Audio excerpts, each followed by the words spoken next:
नमस्कार विद्यार्थी मित्रांनो, आज आपण पाहणार आहोत इयत्ता 6वी विषय गणित घटक क्रमांक 3 संख्यांच्या जगात. आता पहा, यावर आधारित आपण स्वाध्याय पाहणार आहोत. स्वाध्याय 3 मधील पहिला प्रश्न आहे अचूक पर्याय निवडा. पहिला प्रश्न आहे ऋण 5 ही टिंबटिंब संख्या आहे. आता पहा संख्या रेषेवर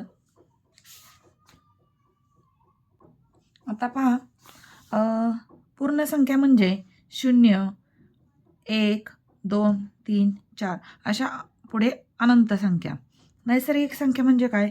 1, 2, 3, 4 त्याच्या पुढील अनंत संख्या. आता अपूर्णांक तर काय आपण असा लिहितो 5/4 हा झाला अपूर्णांक. मग राहिलं काय? पूर्णांक संख्या. तर पूर्णांक संख्या म्हणजे काय? संख्या रेषेवर आरंभ बिंदू शून्यापासून उजवीकडे धन संख्या आणि डावीकडे ऋण संख्या त्यांना म्हणतात पूर्णांक संख्या. त्यामुळे ऋण 5 ही पूर्णांक संख्या आहे. ऋण 5 ही पूर्णांक संख्या आहे. आता प्रश्न दुसरा आहे ऋण 5 ब्रॅकेट 0. आता 0 मोठा आहे की ऋण 5 मोठे आहेत? आता पहा येथे संख्या रेषेवर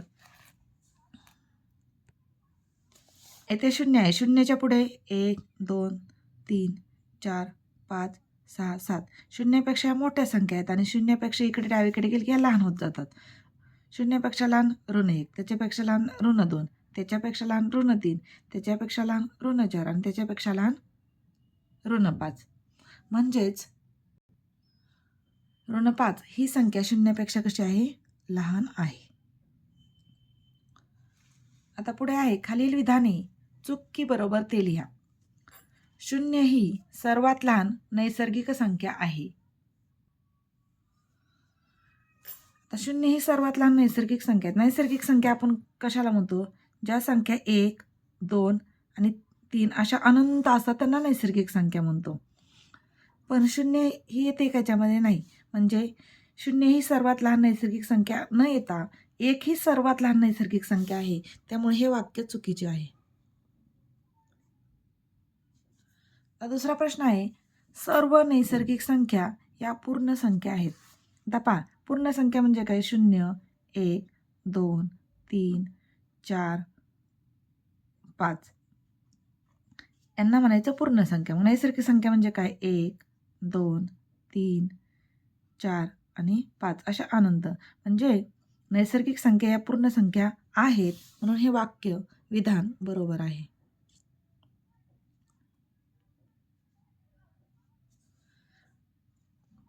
तिसरं विधान आहे सर्व पूर्ण संख्या या नैसर्गिक संख्या आहेत. आता पहा सर्व पूर्ण संख्या या नैसर्गिक संख्या आहेत नाही ना. 0 नैसर्गिक संख्येमध्ये येत नाही. त्यामुळे हे विधान चुकीचे आहे. आता विरुद्ध संख्यांची वजाबाकी 0 असते. आता विरुद्ध संख्या घेऊ आपण -5 आणि +5 या दोन विरुद्ध संख्या आहेत त्यांची वजाबाकी आता यांची वजाबाकी करायची आपल्याला. +5 आणि -5 काय येणार? 0 येणार. त्यामुळे वाक्य काय आहे? विधान काय आहे? बरोबर आहे.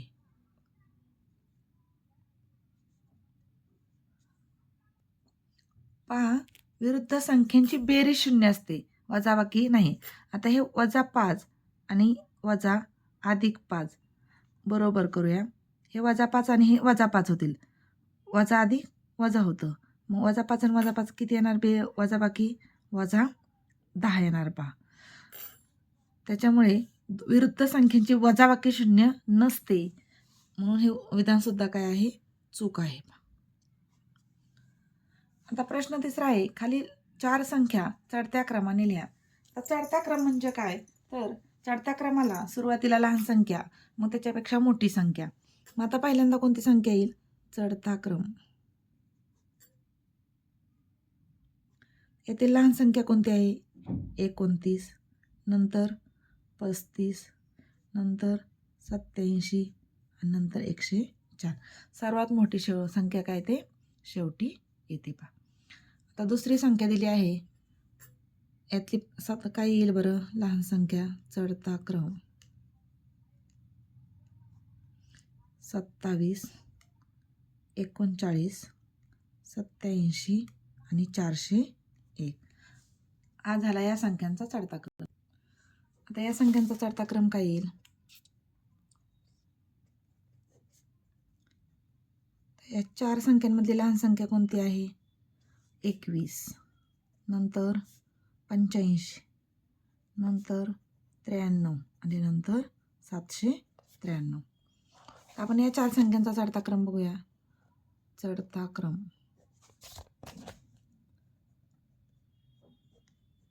यातील लहान संख्या आहे 23, नंतर 51, नंतर त्यापेक्षा मोठी 89 आणि त्यापेक्षा मोठी 307. चढता क्रम अतिशय सोपा आहे. पहा, सर्वात लहान संख्या अगोदर घ्यायची आणि मोठी संख्या सर्वात शेवटी. तर पुढील प्रश्न आहे 1 ते 9 हे अंक एकदाच वापरून 5 अंकी संख्या तयार करा.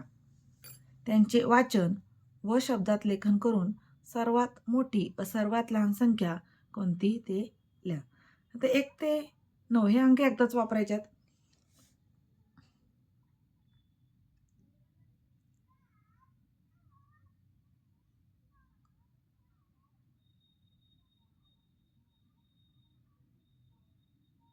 आता पहा, आपण आधी सर्वात लहान संख्या तयार करू. 1 ते 9 अंक वापरून सर्वात लहान संख्या कोणती? 1 पासून 1, इंग्रजीमध्ये लिहायचे 1, 2, 3, 4 आणि 5. ही झाली सर्वात लहान संख्या. कोणती झाली संख्या? एकक, दशक, शतक, हजार, 10,000. 12,345.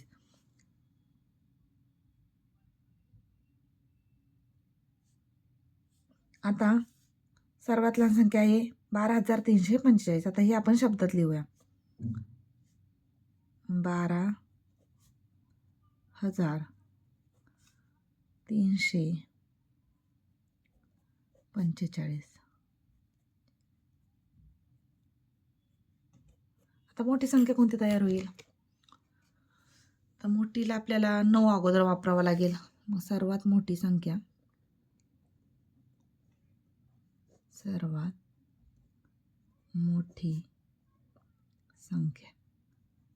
सुरुवातीला येईल 9, 8, 7, 6 आणि 5. ही झाली सर्वात मोठी संख्या. ते शब्दात कशी लिहायची? एकक, दशक, शतक, हजार, 10,000. 98,000 इथं लिहूया. 98,765. पहा, 1 ते 9 अंक एकदाच वापरून ही झाली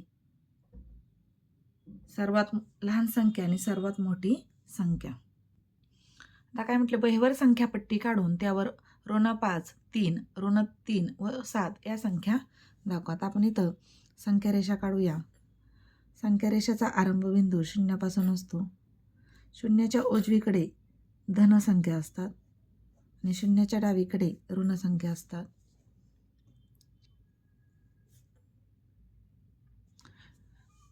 आपण हे पट्टीचं माप घेऊन काढू शकतो. 1 सेंटीमीटर अंतरावरती एक संख्या घ्यायची.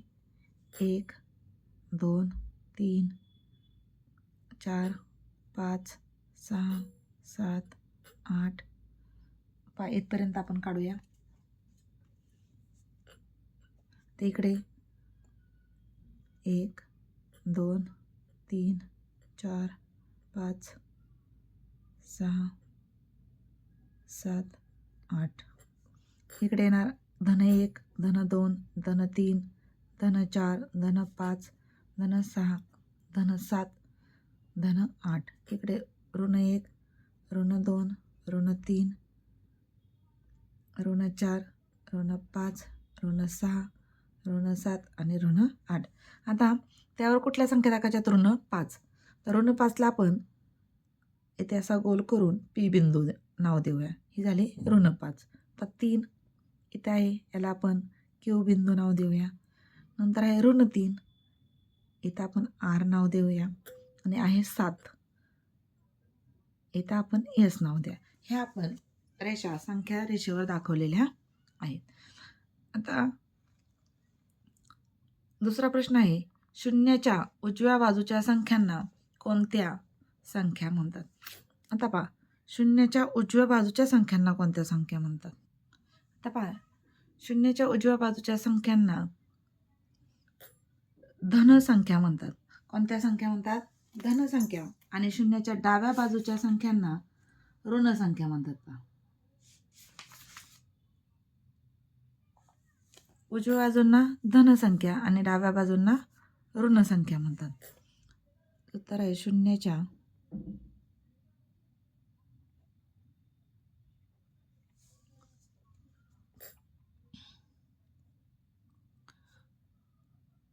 उजव्या बाजूच्या संख्यांना धन संख्या म्हणतात.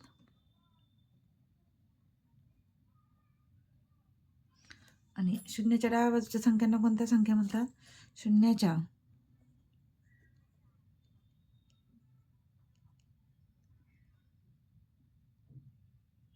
डाव्या बाजूच्या संख्यांना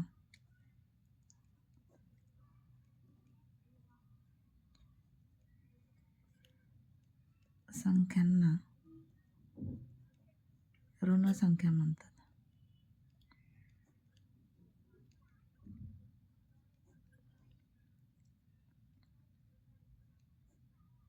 ऋणसंख्या.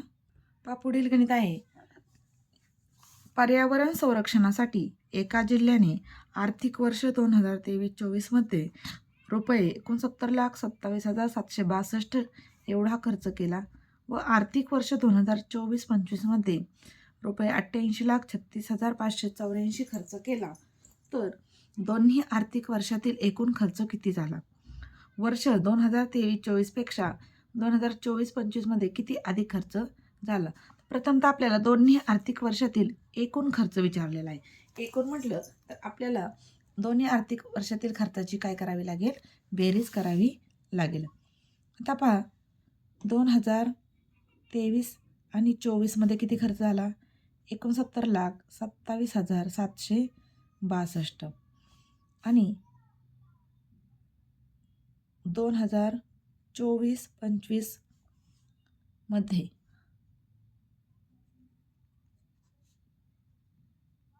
किती खर्च झाला? 88,36,584. एकूण विचारले म्हणजे आपल्याला याची काय करावी लागेल? बेरीज करावी लागेल. तर 4 अधिक 2 6, 8 आणि 7 14, हातच्याला 1, 7 आणि 5 12 आणि 1 13, हातच्याला 1, 7 आणि 7 13 आणि 1 14, हातच्याला 1, 3 2 5 आणि 1 6, 9 आणि 8 17, हातच्याला 1, 8 आणि 7 14 आणि 1 15. एकक, दशक, शतक, हजार, 10,000, लक्ष, दशलक्ष, कोटी. म्हणजे एकूण खर्च किती आला? 1 कोटी. आज खाली वाक्यामध्ये लिहून घ्यायचे. पहा, एकूण खर्च 1,57,64,346 आला. 346 आला. 46 रुपये आला.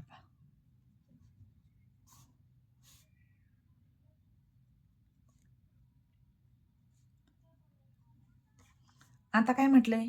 दुसरं काय विचारलं? पहा, 2023-24 पेक्षा 2024-25 मध्ये किती अधिक खर्च आला? आता आपल्याला इथं वजाबाकी करावी लागेल.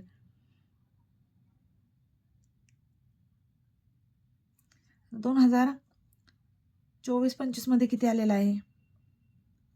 रुपये 88,36,584 वजा 2024 23-24मध्ये किती आला 69,27,762 रुपये. त्यांची वजाबाकी केली की आपल्याला 2024-25मध्ये किती अधिक आला याचं उत्तर मिळेल. 4तून 2 गेले 2, 8तून 6 गेले 2, 5तून 7 जात नाही, मग इकडनं आपण 1 उसना घेतो. 15तून 7 गेले 8, इथे 5 शिल्लक राहतात. 5तून 7 जात नाही, पुन्हा इकडनं घेतो. मग 15तून 7 गेले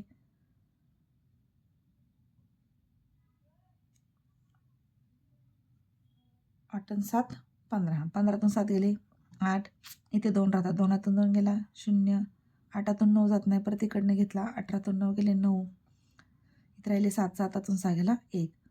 किती अधिक खर्च आला 19,08,822. म्हणून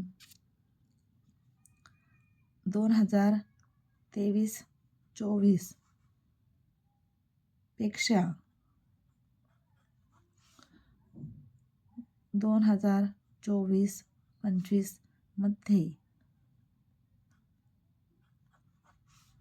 19,08,822 अधिक खर्च झाला.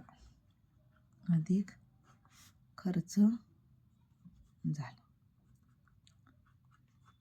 एकूण करण्यासाठी आपण अगोदर बेरीज केली आणि अधिकचा खर्च काढण्यासाठी काय केली, इकडे एका बाजूला वजाबाकी केली. पुढचा प्रश्न आहे, दिलेल्या चौकटीमध्ये 1 ते 9 संख्या अशा प्रकारे लिहा की प्रत्येक संख्या एकदाच येईल व त्यांची उभी, आडवी व तिरपी बेरीज समान येईल. आपण याची तिरपी बेरीज करूया. 8 आणि 5 13, 13 आणि 2 15. आता 8 आणि 1 9, 9 6 15, म्हणजे बेरीज आपल्याला 15 आली पाहिजे. आता तिरपी करून घेऊया आधी. 8 6 आणि 5 11, 11मध्ये किती मिळवावे लागतील 4, बरोबर आली 15. आता आडवी 4 आणि 2 6, 6मध्ये किती मिळवल्यावरती 15 येतील 9, 9 2 11, 11 आणि 4 15. आता 5 आणि 3 8, 8मध्ये किती मिळवावे लागतील 7, आले पहा. 8 आणि 1 9 6 15, 3 आणि 5 8 आणि 7 15, 9 आणि 4 13 आणि 2 15. तर तिरपी 6 आणि 5 11 आणि 4 15, 8 आणि 5 13 आणि 2 15. उभी 5 आणि 1 6 आणि 9 15. पहा, असं आपलं याचं उत्तर येत आहे. अशा प्रकारे आपण संख्यांच्या जगात यावर आधारित स्वाध्याय 3 अभ्यासला आहे. पुढील स्वाध्याय पाहण्यासाठी व सराव संच पाहण्यासाठी शुभांगी पवार क्लासरूम या चॅनलला सबस्क्राईब करा, लाईक करा आणि शेअर करा. तोपर्यंत धन्यवाद. थँक्यू.